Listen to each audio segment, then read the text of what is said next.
Okay. Beth, what do you think? Yeah, I think it's pretty much as expected. Hillary Clinton and Donald Trump both seem to be running up the delegate count. Ted Cruz got an unexpected boost winning Oklahoma. I think in some sense it's a little bit more of a symbolic victory than anything else. The Republican establishment has really put their money on Marco Rubio as the anti-Trump. For Bernie Sanders, that win in Oklahoma, we're calling for him, right? That was on his wish list. It's nice for him to win something besides his home state of Vermont. But again, I think tonight is really about the delegate count for Hillary. Oklahoma is one of the smaller states. I don't think it's going to mean too much for him in terms of that tally. Which seems pretty close, although Clinton's running narrowly ahead, I think. Yeah, but Hillary's really racking up a lot of delegates tonight in some of those big southern states, Texas, Virginia, Georgia. Bonnie Greer. Well, I agree. It's as predicted, except for disapproval ratings elsewhere. Is he a candidate who can win the presidency? You would think not, given particularly some of the very misogynistic language that he's used, given the temperament issues, and certainly Hillary, assuming that she's the Democratic nominee, is going to push very hard on that. But I do think, you really have to look at this year and say that Trump has broken all the rules, and, things don't seem to stick on him. The traditional analysis does not necessarily apply. So I think the Clinton camp is nervous. I think they are ready to throw everything at Trump the minute he secures the nomination. They're certainly not going to take this for granted. And vice versa, I suspect. Anyway, let us go live to Washington, D.C. now and speak to Caitlin.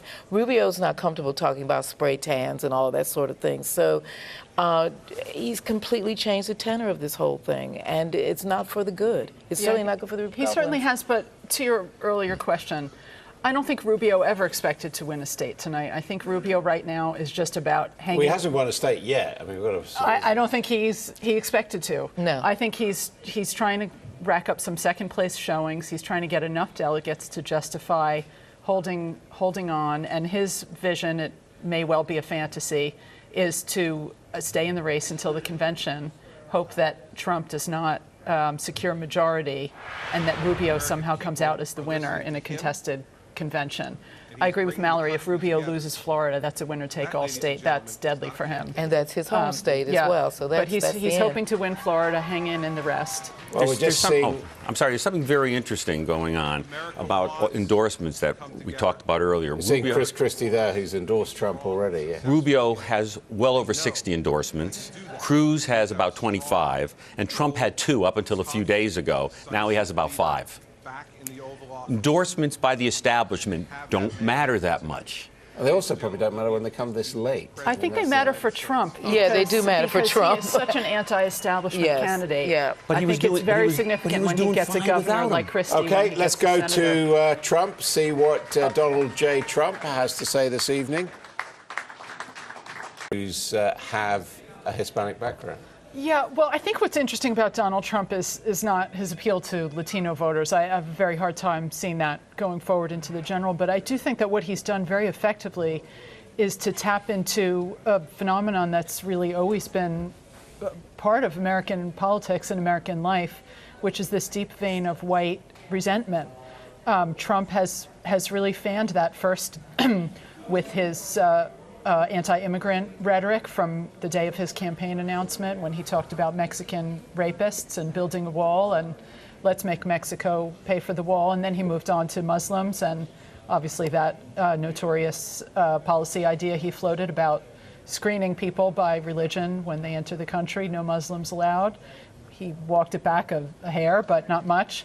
That's some pretty powerful stuff. He may try to back off of that in a general election, but I don't think Hillary Clinton and the Democrats are going to want to let him forget some of those positions so easily. And I don't think it's an accident that we've been talking about the Ku Klux Klan this past few days. I don't think he's a white supremacist, but I think he's been very effective at fanning that anger and resentment among white voters. And he's dog whistling to a lot of groups. These are his base.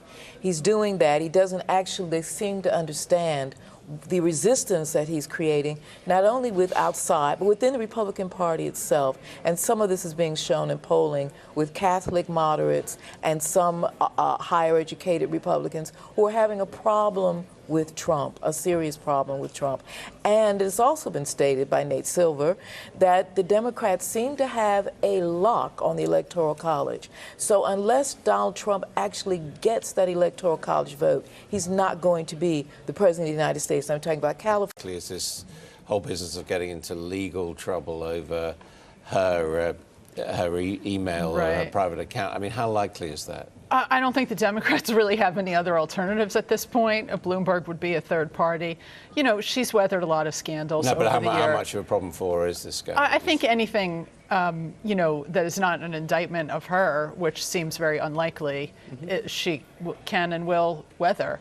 I think she's, you know, prepared for this fight. And I think what's hard to fathom at this point is how ugly and how nasty this race is going to get, assuming, as I think it looks tonight, that it's going to be Trump versus Hillary. I mean, I think we've seen so far that Trump is really a master of the personal insult, and wait until he said a couple of days ago, I haven't even started on Hillary.